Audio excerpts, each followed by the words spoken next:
ನಮಸ್ತೆ ಫ್ರೆಂಡ್ಸ್, ನಂದಿ ಬ್ಲಾಗ್ಸ್ಗೆ ಸ್ವಾಗತ ಸುಸ್ವಾಗತ. ಸಮಸ್ತ ವೀಕ್ಷಕ ಬಾಂಧವರಿಗೂ ನವರಾತ್ರಿ ಹಬ್ಬದ ಶುಭಾಶಯಗಳು.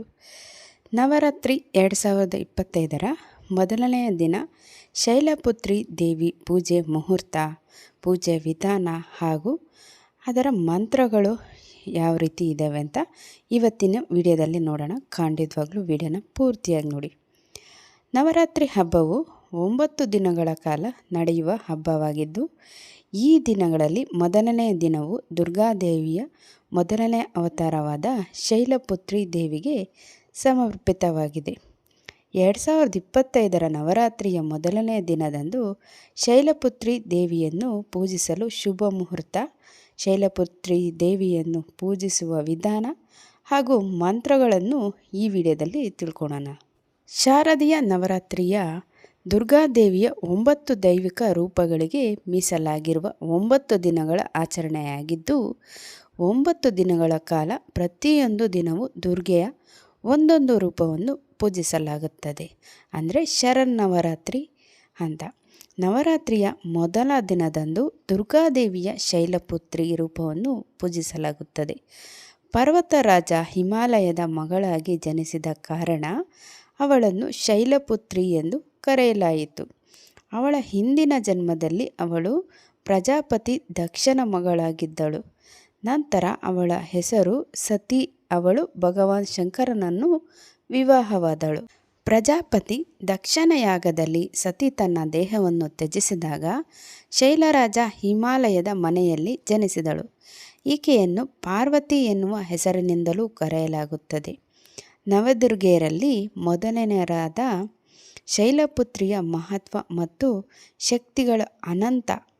2025 ನವರಾತ್ರಿ ಹಬ್ಬದ ಮೊದಲನೆಯ ದಿನ ಸೆಪ್ಟೆಂಬರ್ 22 ಸೋಮವಾರ ಬಂದಿದೆ.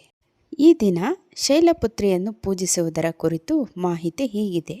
2025 ನವರಾತ್ರಿ ಹಬ್ಬದ ಮೊದಲನೆಯ ದಿನವು ಸಾಂಕೇತಿಕ ಆಚರಣೆಯಾದ ಕಲಶ ಸ್ಥಾಪನೆಯೊಂದಿಗೆ ಪ್ರಾರಂಭವಾಗುತ್ತದೆ. ಕಳಶ ಸ್ಥಾಪನೆಯನ್ನು ಮಾಡಿ ದುರ್ಗೆಯನ್ನು ಪೂಜೆ ಆಹ್ವಾನ ಮಾಡಿದ ಬಳಿಕ ಆಕೆಯ ಮೊದಲನೇ ರೂಪವಾದ ಶೈಲಪುತ್ರಿ ದೇವಿಗೆ ಪೂಜೆಯನ್ನು ಸಲ್ಲಿಸಲಾಗುತ್ತದೆ. ಶೈಲಪುತ್ರಿ ದೇವಿಗೆ ಪೂಜೆಗೆ ಶುಭ ಮುಹೂರ್ತ ಹೀಗಿದೆ. ಮುಂಜಾನೆ ಮುಹೂರ್ತ ಬಂದು 2025 ಸೆಪ್ಟೆಂಬರ್ 22 ಸೋಮವಾರ ಮುಂಜಾನೆ 6:09 8:06 ಮುಂಜಾನೆ ಸುಮಾರು 1:57 ಪೂಜೆಗೆ ಶುಭವಾಗಿರುತ್ತದೆ.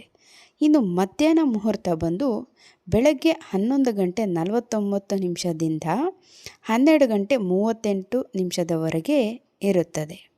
ಇನ್ನು ಶೈಲಪುತ್ರಿ ದೇವಿಯ ಪೂಜೆ ವಿಧಾನ ಮತ್ತು ಮಂತ್ರ ನೋಡೋದಾದರೆ, ನವರಾತ್ರಿಯ ಮೊದಲ ದಿನದಂದು ಬೆಳಗ್ಗೆ ಬೇಗನೆ ಎದ್ದು ಸ್ನಾನ ಮಾಡಿ ಸ್ವಚ್ಛವಾದ ಬಟ್ಟೆಗಳನ್ನು ಧರಿಸಿ.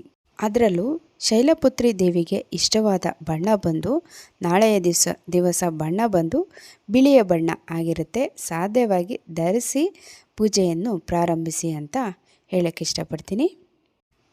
ನಂತರ ಪೂಜಾ ಸ್ಥಳದಲ್ಲಿ ಘಟಸ್ಥಾಪನೆ ಅಂದರೆ ಕಳಶ ಸ್ಥಾಪನೆ ಮಾಡಿ ಶೈಲಪುತ್ರಿ ದೇವಿಯ ವಿಗ್ರಹ ಅಥವಾ ಚಿತ್ರವನ್ನು ಸ್ಥಾಪಿಸಿ ಅವಳಿಗೆ ಅರಿಶಿನ, ಕುಂಕುಮ, ಅಕ್ಕಿ ಧಾನ್ಯಗಳು, ಬಿಳಿ ಶ್ರೀಗಂಧದ ಪೇಸ್ಟ್ ಮತ್ತು ಬಿಳಿ ಅಥವಾ ಕೆಂಪು ಹೂಗಳನ್ನು, ವಿಶೇಷವಾಗಿ ದಾಸವಾಳದ ಹೂಗಳನ್ನು ಅರ್ಪಿಸಿ ಧೂಪ, ದ್ರವ್ಯ ಮತ್ತು ದೀಪವನ್ನು ಬೆಳಗಿಸಿ ದೇವಿಯ ಮಂತ್ರ ಬಂದು ಓಂ ದೇವಿ ಶೈಲಪುತ್ರೇ ನಮಃ ಅಂತ 108 ಬಾರಿ ಪಠಿಸಿ ಅಥವಾ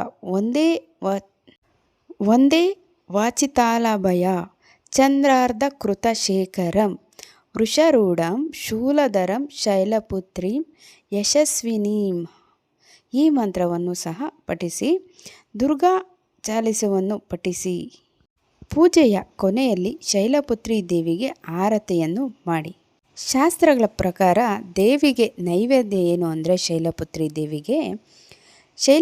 ದೇವಿಗೆ ಶುದ್ಧ ಹಸುವಿನ ತುಪ್ಪ ಅಥವಾ ಅದರಿಂದ ತಯಾರಿಸಿದ ಸಿಹಿ ತಿಂಡಿಗಳನ್ನು ಅರ್ಪಿಸುವುದು ಅತ್ಯಂತ ಶುಭವೆಂದು ಪರಿಗಣಿಸಲಾಗಿದೆ. ದೇವಿಗೆ ತುಪ್ಪವನ್ನು ಅರ್ಪಿಸುವುದರಿಂದ ಆರೋಗ್ಯ ಮತ್ತು ರೋಗಮುಕ್ತ ಜೀವನ ದೊರೆಯುತ್ತದೆ ಎನ್ನುವ ನಂಬಿಕೆ ಇದೆ. ನೀವು ತುಪ್ಪದೊಂದಿಗೆ ಸಿಹಿ ತಿಂಡಿಗಳು ಅಥವಾ ಸಕ್ಕರೆ ಮಿಠಾಯಿಯನ್ನು ಸಹ ಅರ್ಪಿಸಬಹುದು. ನೋಡಿದ್ರಲ್ಲ, ಮೊದಲನೆಯ ದಿವಸ ನವರಾತ್ರಿ ದಿವಸ ಶೈಲಪುತ್ರಿ ದೇವಿಯ ಪೂಜೆ ವಿಧಾನ ಹಾಗೆ ಮಂತ್ರ ಎಲ್ಲ. ಇನ್ನೊಂದು ಹೊಸ ವಿಡಿಯೋ ಜೊತೆ ನಿಮ್ಮೊಂದಿಗಿರ್ತೀನಿ. ಅಲ್ಲಿವರೆಗೂ ವೀಕ್ಷಿಸಿದವರೆಲ್ಲರಿಗೂ ಧನ್ಯವಾದಗಳು.